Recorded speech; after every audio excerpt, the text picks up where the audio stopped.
Good afternoon, ladies and gentlemen. I am Franchise Pearson, and welcome again to my channel. It is March 6th of 2025. Happy Thursday, 2:39 p.m. Pray you guys are having a beautiful day in the Lord. I Pet Goat 3 from 2021 has a dramatization with the World Bank in the background, with the iconic bull, with a man with a sword. As the video plays, the actual bull, his head is cut off, literally cut off. And when I first saw the video, I'm like, wow, what symbolic meaning could be behind this? What futuristic meaning could this be? Well, people, prior to that, there was a situation where there was a man with a bow, and he aimed at an eagle. And you can see as the eagle landed, the feet are up, it died. So much dramatization in this video. And if you believe like I believe, you believe the powers do things to warn us of the future. So when I did this video here a few months ago about Trump ringing the New York Stock Exchange, I wondered if I would have to come back to it. I said I wondered then if I would have to come back to it because Donald J. Trump is ringing the bell of this prestigious, iconic place, the New York Stock Exchange, where money flows like water. Obviously non-disclosure about being an apprentice judge, but the man is fascinated by the stock market. As fascinated as the current president is not. He is no longer just a TV star. He's the incoming leader of the free world. He's going to ring the bell here in about 20 seconds. An historic moment at the New York Stock Exchange as we get this opening bell rung by the president-elect, Donald Trump.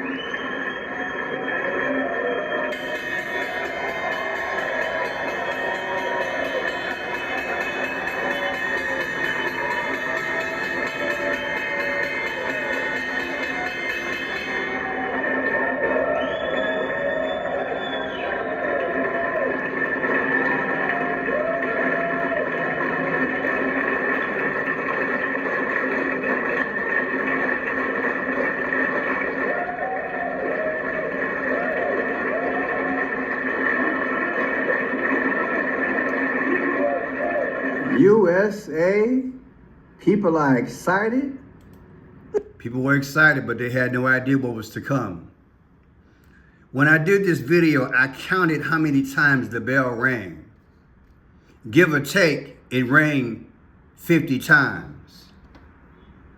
The leader of the free world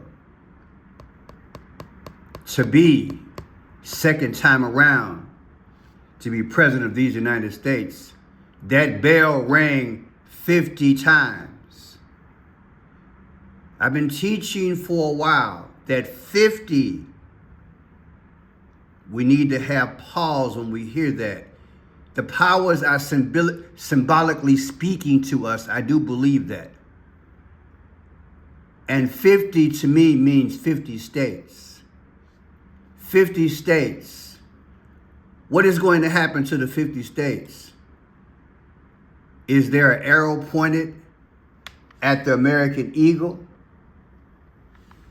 And Trump was at the New York Stock Exchange. And everybody knows a bull represents the New York Stock Exchange. Like I said, I had this feeling that I would have to come back to this video, that it would be significant for the times. So let's look at the time. That was on December 12th of 2024, he rang that bell 50 times. Well, the trade war started March 4th of 2025. That's 11 weeks and 5 days from 12/12. Wasn't Trump elected on November 5th? Do you think that's coincidence, people? I tell you, they speak. God has given me that gift, hallelujah, of the 5 C's of clues, codes, colors, comprehension, time, and conclusion. Is this coincidence that he would ring the bell 50 times? Is he speaking to us? And the confirmation of 11/5, election day. And then we have it again, 12/12, the day he rang that bell at the New York Stock Exchange. And then on January 20th, he'd be sworn in. But he wouldn't put his hand on that Bible. Do you hear me? And the difference between 12/12 and 1/20 of 2025 is 5 weeks and 5 days. And why is that important? Well, people, Julius Caesar died at 55 years old. That harsh historical man, Julius Caesar. I've been doing a lot of videos lately because the 55 has been coming up. And as well as my name is Friendshot W. Pearson, it's going to continue to come up because we have the reign. We are in a moment of a reign. Not the purple R-A-I-N, but the purple Phoenician R-E-I-G-N. We're in the Antichrist reign. They're bringing in this golden age, this Egyptian moment. And I submit to you, they're going to strike the head of that bull and try to crucify this economy. Straight up. So 5/5 is speaking. Julius Caesar was 55 years old when he died. Then look at this here. This trade war is a menace to society, all of society. I want you to listen to this here. I understand some things are on halt for about a month, but some of the damage has already been done because of the reckless behavior of Donald J. Trump. You see, there are very few people in the world that when they speak, the markets go nuts. The Federal Reserve, the president. So the Federal Reserve chairman, when he speaks, the markets, they fluctuate. When millionaires and billionaires, they speak. When Elon Musk speaks, when Trump speaks, it affects things, affects folks' pocketbook. The man's doing damage. And before I go too far, let me say to you, when I did my research, I found out that America buys 97% of Canadian oil. Imagine that. Didn't Trump say that our most precious commodity is oil, that we got enough, we don't need nobody else? We buy 97% of our oil from Canada. We're interconnected. And now we got a trade war. And here's the other thing that I found out, that only 1% of the fentanyl is coming from Canada. In fact, less than 1% of the fentanyl is coming from Canada. So why in the HW2 picks is he going after Canada? It don't make sense. While hundreds of thousands of people on both sides stand to lose their jobs.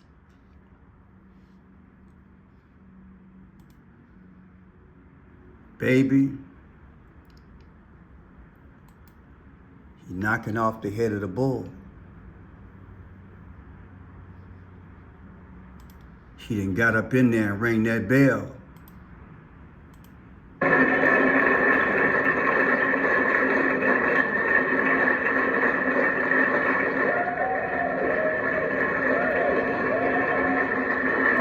And they're clapping, not knowing. I said they're clapping, not knowing, eagerly awaiting what he promised to make America great again.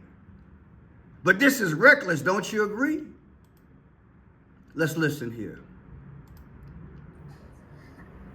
I was just looking at your pretty grim jobs number, and I can tell you it's only going to get worse in March. I mean, you've already had 100,000 private sector job losses in the first 2 months of the year. And now with these tariffs overlaid, it's creating a dynamic where instead of talking about how we can each buy more from each other, so both of us can benefit from higher job growth, now a tariff war creates the dynamic where each nation is going to buy less from each other. And that may include oil and gas, but if it doesn't include oil and gas immediately, then it's just going to be higher costs. I've seen some of the analysis that 40 cents a liter, or pardon me, 40 cents a gallon is going to be the increase in the amount of gasoline prices at the pump that relies on Canadian oil for the supply. So this isn't good for American consumers. It's not good for American job creators or those who need to work. And I think it's only going to get worse as long as these. Like I said, only 1% or less than 1% of the fentanyl coming over the Canadian border. Are you kidding me? And you justifying going after Canada? Are you stupid? What is wrong with Congress? They need to go after him in a way that he can stop this madness. That's not a justification. 1%? Less than 1%? And you still going after them? Are you kidding me? They even took the liquor off the shelves in Canada. Forget about the trade war. We just won't even sell it. We sell our own spirits, our own wine. What is this man doing in the White House?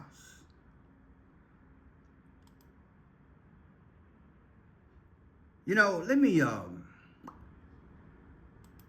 go back to something here. Because I had something in history in relation to Canada and what they said before the trade war started. Check it out. Canada's responding. Check it out. What we're sending a message to the U.S. You come and attack Ontario, you attack livelihoods of people of Ontario and Canadians. We're going to use every tool in our toolbox to defend Ontarians and Canadians across the border. And let's hope that never comes to that point. Let's hope we can get through this trade deal. The problem is not with Canada. The problem is with China. And China shipping in parts to Mexico, Mexico slapping on Made in Mexico stickers, and shipping them up through the U.S. and Canada and taking American and Canadian jobs. You know what he said? Slapping different stickers on it, playing the game. Listen to what he said. Check it out. Defend Ontarians and Canadians across the border. And let's hope that never comes to that point. Let's hope we can get through this trade deal. The problem is not with Canada. The problem is with China. And China shipping in parts to Mexico, Mexico slapping on Made in Mexico stickers, and shipping them up through the U.S. and Canada and taking American and Canadian jobs. That's the problem. And as I said yesterday, it's very, very clear. Mexico has a choice to stand with Beijing or stand with Washington. I was speaking for Ontario yesterday. The options that we have, the tools that we have in our toolbox. We'll be meeting with the premiers on Sunday and Monday going into Tuesday. That's going to be up to each jurisdiction. The war is on. And then check out this other response here. Check this out. Go to the 1037 mark. Check this out. What did I do, if anything at all? Now, the New York Stock Exchange came into being May 17th, 1792. Trump rang that bell today, right? Ring my bell, ring my bell. May 17th. Watch this. See if it's speaking. Take May 17th, anniversary of 2025, versus today, 12/12 of 2024. The difference is 222, people. Now, you know, those of you who have been with me for a while, you know 222, that's ominous. That's not good. So let me pull this up in my photo gallery that we can get to work. I should have it. Look at all that. 222, Donald Trump, 7 King Trump, the Beast of Revelation 2, Trump, Antichrist Trump. That's what 222 means. It's deep. Those 222s. This is in gematria. Do you understand? Me, I speak ye. The day the stock exchange came about, the anniversary, versus today's date, comes out to 222. Come on, man. Now, we'll come back to that. What I want to show you guys now, this came out today in relation to the same gentleman, the premier, speaking in relation to the trade war. A month delay still on some products, I believe Trump announced today, but still some damage has been done. Check it out. I love the U.S., but what a mess President Trump has created here. The only thing certain on these 30 days is uncertainty. We've seen investments stall in the U.S. They've seen jobs are people are going to lose their jobs, and inflation's happening. Everything's going to go up, and assembly lines will shut down if he continues. I have an idea. Let's just drop these tariffs. Let's sit down and renegotiate the USMCA deal that he created. It hasn't changed since he was in office, and he said it was the greatest deal ever. So let's move forward, and let's bring certainty back. Let's keep the assembly lines going in the U.S., and let's start moving forward. And the two strongest countries in the world will build the U.S. economy, the likes of which the U.S. has never seen before. But we have to drop these tariffs. I know you've threatened. You got a man willing to help out, come to the negotiation table. And if he's right, that when Trump was last in office, the agreement that they had was good. If he's telling the truth, how come it ain't good now? Now let's switch over to this. This hurt my heart when I did this research last night, and I'm sure it hurt yours. Shout out and salute to the veterans. Veterans Affairs Department plans to cut thousands more jobs as part of Trump's cost-cutting efforts. Folks about to snap, people. You know they about to snap. You know they about to snap. This year, folks about to snap. Let's keep it real.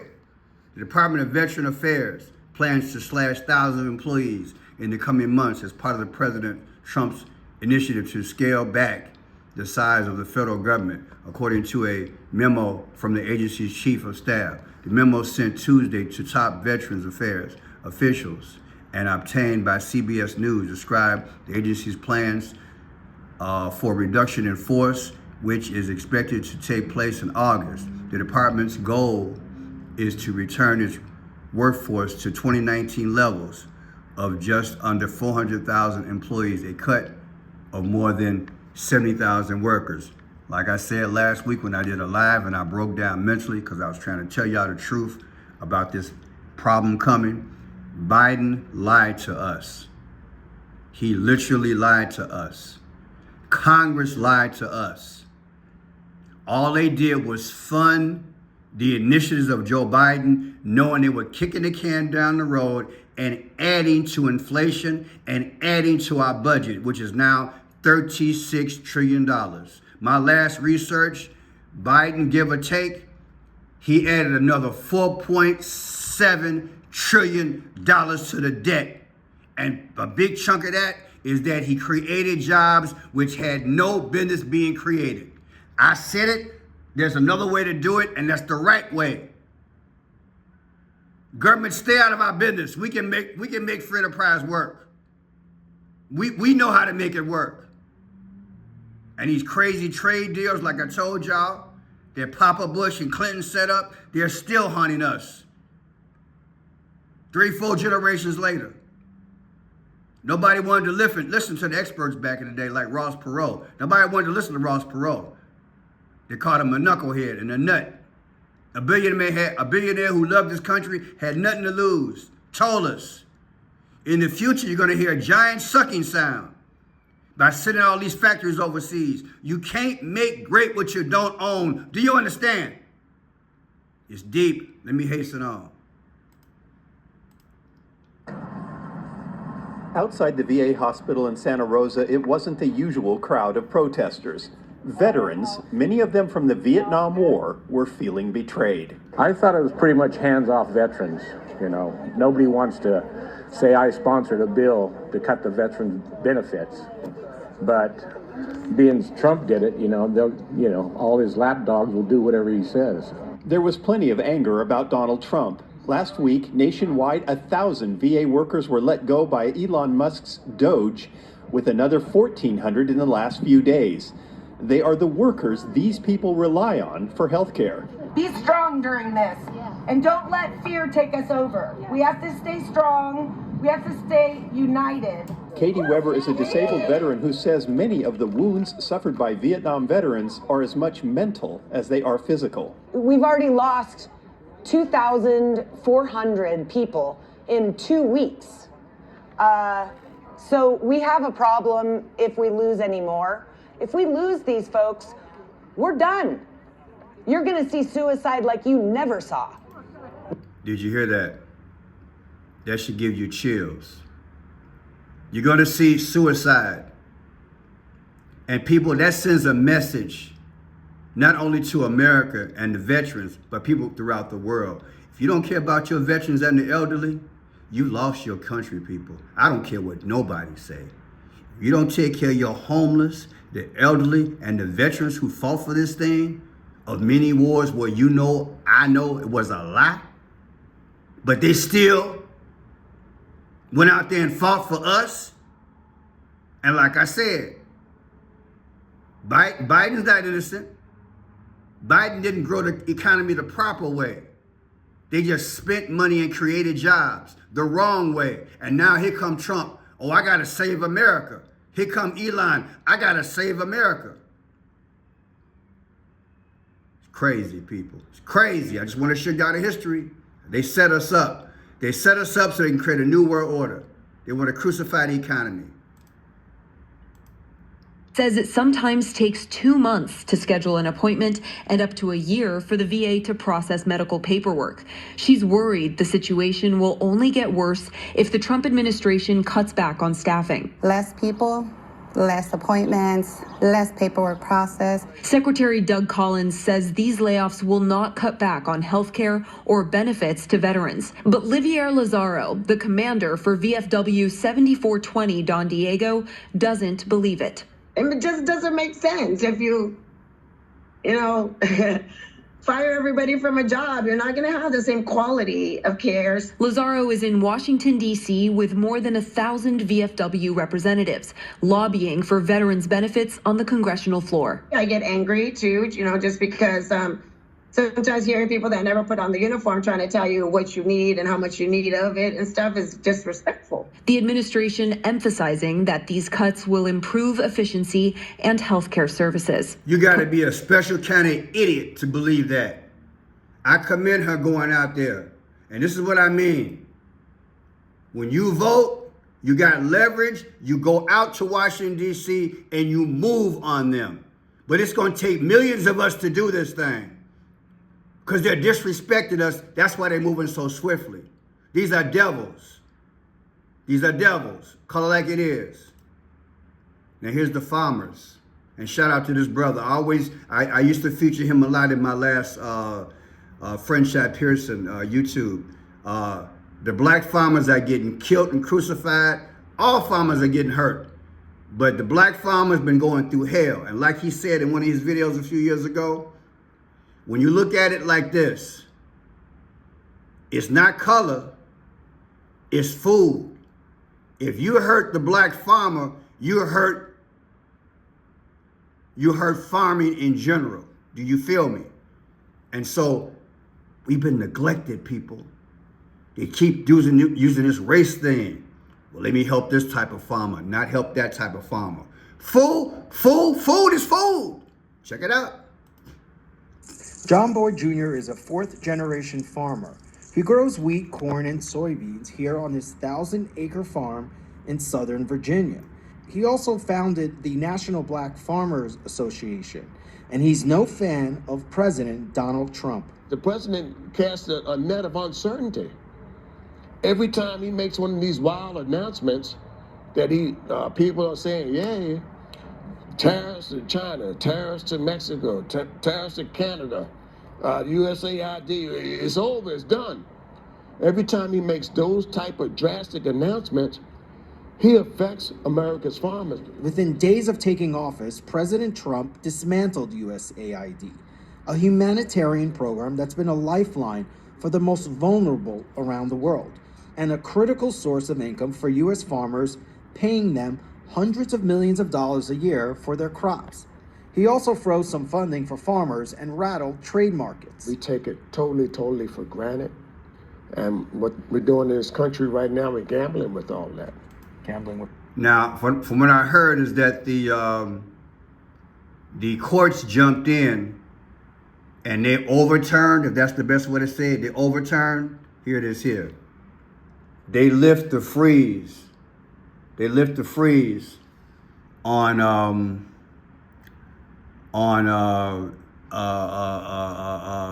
this money that was going to this one group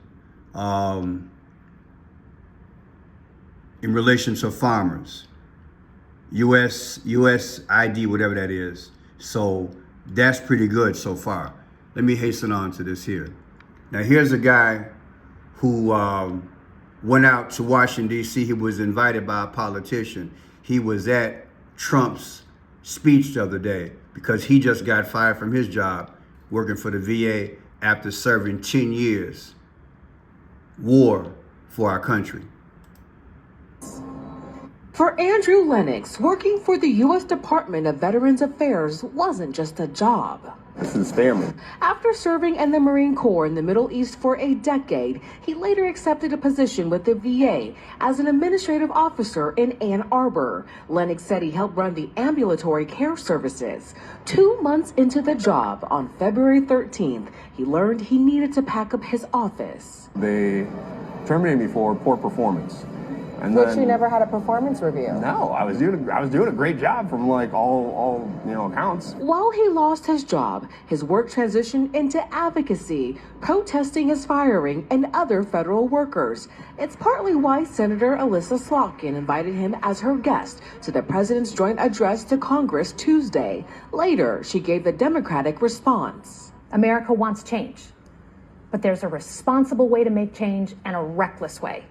And we can make that change without forgetting who we are as a country and as a democracy. While demonstrators protest the cuts, I gotta tell you people, it's crazy. Here it is here. Supreme Court upholds a lower court order to force USAID to pay. By a 5-4 vote, the justices left in place a lower court order that so far has only required the Trump administration to pay contractors for